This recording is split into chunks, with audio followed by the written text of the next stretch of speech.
Subscribe कर दियंतु आम YouTube channel discover more 1995 को और प्रेस कर दियंतु बेल आइकन सबठारु प्रथमे आम वीडियो को देखिबा पई। So guys welcome back to discover more 1995।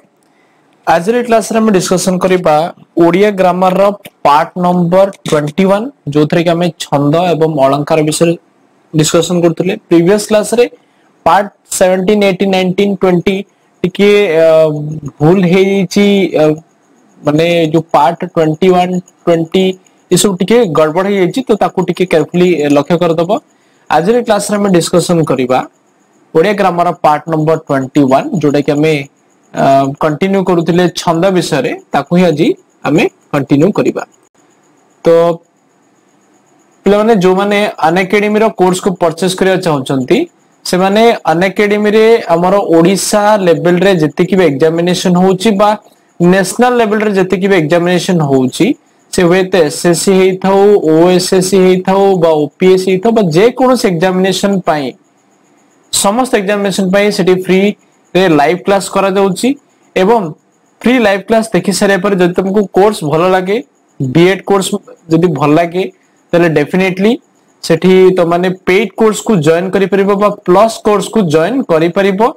आ जदि जॉइन करूछ पिला माने प्रसाद लाइव कोड को यूज करिबो। प्रसाद लाइव कोड को जदि यूज करूछ इंस्टेंटली तुमको 10% ऑफ मिल जाउची। ओके तो मु गोटे सजेशन करि पिला माने प्रथम लाइव क्लास कितरा फ्री लाइव क्लास करो जदि तुमको भल लागुची then only you can go for the plus courses. तो एटा तुमको मु गोटे सजेस्ट करि परिबी। बट देखो अनएकेडमी बहुत डिफरेंट भल भल एजुकेटर अछंती। देखो जदि भल लागिला ताले प्लस कोर्स को मते जॉइन करि परिबो। प्लस कोर्स जॉइन करे समय प्रसाद लाइव कोड जदि यूज करूछ इंस्टेंटली तुमको 10% ऑफ मिल जिवो। इंडिया रो जे कोनो एग्जामिनेशन में प्रिपरेशन करूछ प्लस कोर्स करलो ए कोड को मोर यूज करि परिबो। तो नेक्स्ट जिबा ओ हमें हमरो ओके आज पढिबा हमें बंगलाश्री। प्रीवियस क्लास रे कहि दिथि छंद पढिबा समय रे हमें कहा ऊपर गुरुत्व दबा ना केतोटी पादरे केतोटी पद। सेकेंड हमें गुरुत्व दबा अक्षर संख्या केते।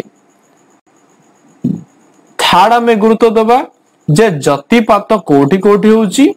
फोर्थ हमें गुरुत्व दबा जे एग्जांपल कोन बा उदाहरण कोन एवं पंचम होची पदटी को हमें मने रखिबा। प्रत्येक छंद रे ए पांच गोटी जिनिस छडा आ कोनोसी मध्य बाहर क्वेश्चंस पडिबो नाही। देखो बंगलाश्री रे प्रथम होची दुईटी पादरे गोटिए पद। दुईटी पादरे गोटिए पद एवं प्रथम पाद एवं द्वितीय पाद। देखो प्लान देखो मु पूरा ग्राफ रे बुझे दूची। दुईटी पादरे गोटिए पद वे प्रथम पादर अक्षर संख्या होची 20। प्रथम पादर अक्षर संख्या केते 20 एवं ओके द्वितीय पादर अक्षर संख्या मध्ये होची 20 एवं यार जतिपात कोठी होची। जतिपात होची देखो 6 12 18 एवं 20। 6 12 18 20 बस आउ किछि भी नाही। एवं उदाहरण कोन मधुसूदन दासंकर संतानर उक्ति ए बंगलाश्री छंद रे रचित होइथे। जोड़ा उदाहरण होची माँ माँ बोली केते मु खोजिली माँ को पाइली नाही। भाई भाई बोली केते मु डाकिली नदेले उत्तर। तो एई पांच गोटी जिंस पढ़िया को पड़िबो जे बंगलाश्री रे दुईटी पादरे गोटे पद। प्रत्येक पादर अक्षर संख्या होची 20। जतिपात कोठी होची 6 12 18 एवं शेष माने 20 अक्षर संख्या परे जतिपात होची। एग्जांपल कोन ना मधुसूदन दासंकर संतान उक्ति बंगलाश्री छंद रे रचित हेची। एवं यार उदाहरण कोन ना माँ माँ बोली केते मु खोजिली माँ को पाइली नाही। भाई भाई बोली केते मु डाकिली नदेले उत्तर केही। तो पांचटा पॉइंट ऊपर मन रखिया पड़ो जे कोनसी छंद पढ़ो ए छंद रे एई पांचटा क्वेश्चंस व्यतीत अन्य कोनसी भी प्रश्न आसीबो नाही। एवं बारंबार प्रैक्टिस करिवो नले कंफ्यूजन होबार बहुत चांसेस अछि। तापर देखिए हमें शंकराभरण। हमें प्रीवियसली पढ़ि सारिथिले दांडीवृत्त विषय पढ़िले नवाक्षरी वृत्त बा नवाक्षरी छंद विषय पढ़िले नटवाणी विभाषक पढ़िले चोखी पढ़िले। ओके एबे पढ़िबा कोन हमें जे शंकराभरण। शंकराभरण देखिबा प्रथम कथा केतोटी पादरे गोटे पद ना चारोटी पादरे गोटे पद ओके चल देखो एठी प्रथम पाद द्वितीय पाद आ चतुर्थ पाद गोटे रहिबो आ तृतीय पाद रे टिके डिफरेंस रहिबो देखो प्रथम पाद द्वितीय पाद एवं चतुर्थ पादर अक्षर संख्या होची 14 अक्षर संख्या होची 14 तृतीय पादर अक्षर संख्या होची 8 तृतीय पादर अक्षर संख्या केते 8 जतिपात केमिति होची जतिपात होची 8 11 एवं शेष अक्षर बा 14 तम पदरे जतिपात होची एवं तृतीय रो द्वितीय एवं षष्ठ एवं शेष माने 8तम पादरे जतिपात होची बा 8तम अक्षर ऊपर जतिपात होची एवं उदाहरण कोन आसीबो ना मधुसूदन रावकर स्तव एमती प्रश्न पड़िबो जे मधुसूदन रावकर स्तव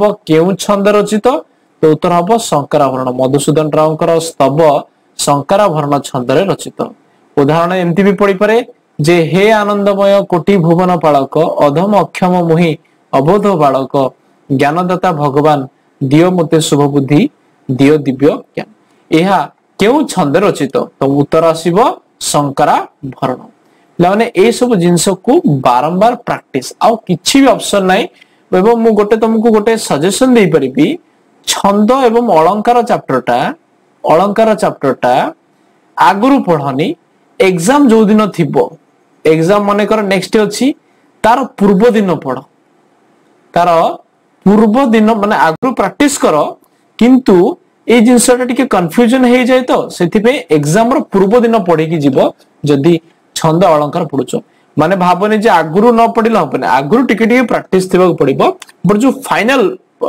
इनपुट टा तमे तार प्रीवियस डे रे देले मन रहि जीवो घुसी देकी पळेबा कथा आउ ट्रिक मध्ये गुळे मु कहिछि से ट्रिक मध्ये अप्लाई करी तमे सॉल्यूशन करि परिबो तापर देखिबा लास्ट बोधवे रामकेरी छंद देखो रामकेरी प्रथम पॉइंट होछि केतोटी पादरे केतोटी पद उत्तर होला दुईटी पादरे गोटिए पद प्रति पादर अक्षर संख्या केते 16 कोटी कोटी जतिपात होछि 9 11 एवं शेष अर्थात 16तम अक्षर जतिपात होछि एमती क्वेश्चन पड़िबो जे कला कलेबर कन्हाई संगे रोहिणी सुत एटा पिला माने बहुत थर पढुछि एटा मु बहुत थर देखिलिनी एटा बहुत थर पढुछि जेमती पढुछि जे कला कलेबर कन्हाई संगे रोहिणी सुत करंती मथुरा विजय दांडे देखे देख संगात ये केउ छंदे रचना कराइछि तो उत्तर हबो रामकेरी एटा बहुत पढुछि लन एटा टिके बहुत पढुछि दी तीन थर देखिलिनी